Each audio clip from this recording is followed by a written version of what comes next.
से नहीं, हर उस इंसान से किया गया जो भक्ति की राह पर जाति की दीवार को लांघने की कोशिश करता है। यह सवाल उस सोच का प्रतीक है जो आज भी इस बात को मानता है कि भगवान जो है वो सिर्फ ऊंची जाति के हैं। और इन लोगों से आज हम ये सवाल पूछते हैं कि क्या भगवान श्री राम ने कभी शबरी से उसकी जाति पूछकर उसके जूठे बेर खाए थे? क्या भगवान श्री कृष्ण ने सुदामा से दोस्ती उसकी जात देखकर की थी?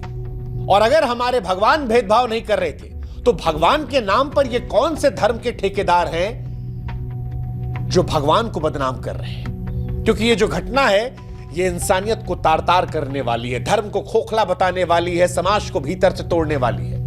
इटावा के दादरपुर गांव में कथावाचक मणि यादव और उनके सहयोगी संत कुमार के साथ जो कुछ हुआ वो केवल 2 लोगों की बेइज्जती नहीं थी, ये हिंदू समाज की आत्मा पर चोट थी। यह हमला किसी जाति पर नहीं बल्कि भक्ति के अधिकार पर था। यह चोट शरीर पर नहीं उस विचार पर थी जो ये मानती है कि भगवान सबके हैं और भगवान के कथा करने का अधिकार भी सबको है। यह समाज के उस सच को उजागर करती है जिसे हम छिपा लेते हैं, जहां पर हम जय श्री राम का नारा तो हक से लगा लेते हैं लेकिन उन्हीं भगवान श्री राम के आदर्शों पर चलने से हम और आप कतराने लगते हैं। हाँ, कुछ लोग अभी भी आएंगे, कहेंगे कि सर झूठ बोला गया था, उसने जाति छिपा ली थी।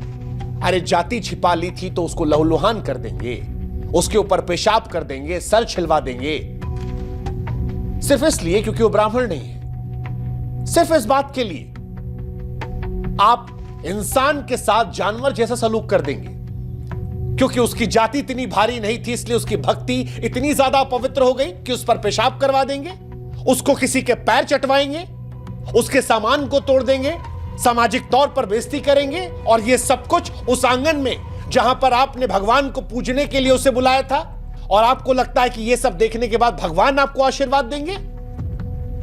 नहीं, भगवान भी आपको देखकर कहेंगे कि लानत है तुम जैसे भक्तों पर। लेकिन आज सिर्फ पीटने वालों से सवाल नहीं होगा, सवाल उस भीड़ से भी होगा जो खामोश है, सवाल उस भीड़ से जो इन घटनाओं को देखकर अनदेखा कर देती है। क्योंकि आपको भी यह समझना पड़ेगा कि हमारी चुप्पी, हमारी ये खामोशी उस भीड़ को बढ़ावा देती है। जब हम और आप जाति देखकर संवेदनशील बनते हैं तब ये हमारे धर्म को खोखला कर देती है। और अगर आपको आपके धर्म से प्यार है, अगर आप अपने भगवान के सच्चे सेवक हैं, तो आज आपको भी खुलकर इसकी मुखालफत करनी होगी। और अगर आप नहीं कर रहे हैं तो आप भी अपने भगवान का नाम खराब कर रहे हैं। इटावा के दादरपुर गांव में जो कुछ हुआ वो शर्मसार करने वाला था। सच कहें तो अभी भी यकीन नहीं हो रहा। श्रीमद् भगवत कथा का आयोजन हो रहा था, माहौल भक्तिमय था, लेकिन भक्ति के मंच पर जातिवाद का जहर फैल गया। कथावाचक मुकुट मणि यादव और उनके सहयोगी को बुलाया गया, फिर जात पूछी गई। बाद में पहले दिन ही जात पता लगी। कहने को भगवान के लिए कथा थी लेकिन वहीं पर जात पता लगते ही जात की लक्ष्मण रेखा खींच दी गई। भक्ति को शक की निगाहों से देखा गया और भक्त या कहें कि कथा कहने वाले को ही अपराधी बना दिया गया।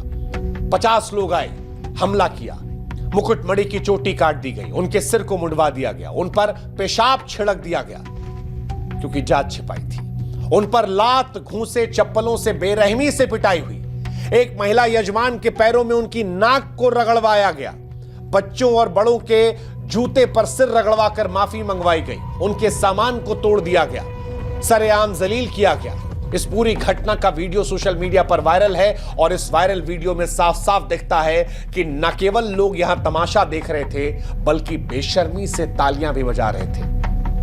और इसीलिए हम कह रहे हैं कि गुनहगार सिर्फ वो नहीं है जो जाति के नाम पर यहां पिटाई कर रहे थे, उतने ही गुनहगार वो भी हैं जो तालियां बजा रहे थे या जो जाति देखकर संवेदनशील होते हैं। वो ये देखकर संवेदनशील होते हैं कि हमारे जाति के आदमी के साथ गलत हुआ नहीं हुआ। और यही एक तरफा संवेदनशीलता आज हमारे धर्म के पतन की बड़ी वजह बन रही है। यही एक तरफा संवेदनशीलता आज हमारे धर्म में बिखराव की वजह बन रही है। और अगर इसे हमने नहीं संभाला तो यकीन मानिए अपने धर्म के सबसे बड़े दुश्मन भी हम और आप ही हो जाएंगे।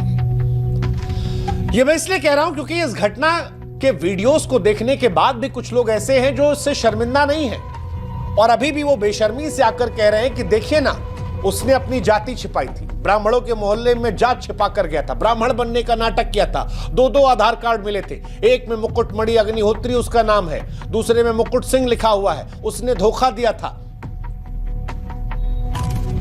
क्या नाम के चलते आप इंसान के साथ जानवरों जैसा व्यवहार करेंगे?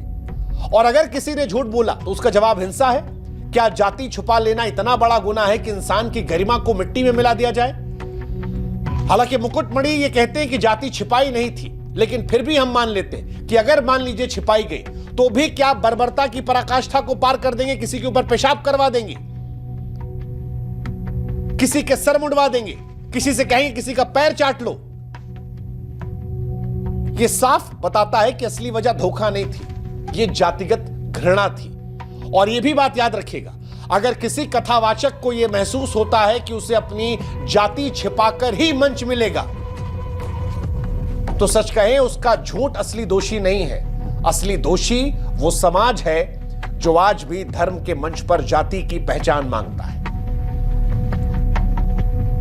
अगर समाज में उस व्यक्ति को एहसास ना हो कि जात देखकर ही आप बुलाएंगे, तो शायद छिपाने की जरूरत नहीं पड़ती। और अगर आपको लगता है कि छिपाना अपराध था, तो इस देश में कानून है, पुलिस है, आप जाकर शिकायत कर देते। आप कहते कि हमारी धार्मिक भावना को ठेस पहुंचाया गया, हम वहां भी मान लेते, चलिए आपके साथ। लेकिन क्या जाति इतनी बड़ी दीवार बन जाएगी कि भक्ति उसके नीचे दब जाए? और ऐसी भक्ति करने से कौन से भगवान प्रसन्न होंगे, जरा हमको यह भी समझा दीजिएगा। और या जिस दिन आप इस लोक से उस लोक जाइएगा, उस दिन भगवान से पूछ लीजिएगा कि भगवान ये करने से क्या आप हमसे खुश हुए हैं?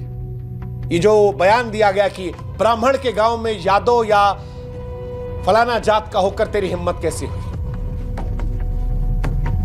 घृणित है ये शब्द, घृणित है। जातिवाद धर्म को तोड़ रहा है, क्योंकि ये भक्ति को नहीं जन को तवज्जो देता है। एक कथावाचक की कथा उसकी जाति से आकी जा रही है। जब भगवान के भक्त को अछूत या नीच कहकर अपमानित किया जाता है, तो सच कहें धर्म का असली स्वरूप वहीं मर जाता है। ये वो मानसिकता है जो हिंदू समाज को एकजुट होने से रोकती है। एक तरफ बड़ी बड़ी बातें होती हैं कि इस देश को हिंदू राष्ट्र बनाया जाएगा, और दूसरी तरफ धर्म नहीं जात पूछी जाती है। जात के नाम पर पेशाब करवाया जाता है, जात के नाम पर दोहरापन दिखाया जाता है। यही धर्म को कमजोर कर रहा है, यही बाहरी ताकतों को आपकी कमजोरी का फायदा उठाने का मौका देता है। आप सोचिए ना, कैसा राष्ट्र है जहां राम की कथा कहने से पहले कथावाचक का वंश पूछा जाता है? ये कैसी एकता है जहां भगवत कथा जैसे पवित्र आयोजन को जाति की गंदी नजर से देखा जाता है? इटावा की घटना जीता जागता सबूत है कि आज भी धर्म से पहले हिसाब लगाया जाता है। वसुदेव कुटुंबकम जैसे सिद्धांत ऐसा लगता है सिर्फ किताबों में बंद है। जमीनी हकीकत यह है कि अगर आप ऊंची जात से नहीं हैं, तो आपकी भक्ति को संदेह के घेरे में देखा जाएगा। जब एक भक्त की भक्ति उसकी जाति से तौली जाती है, तब भगवान की कथा को कुछ लोगों का विशेष अधिकार मान लिया जाता है।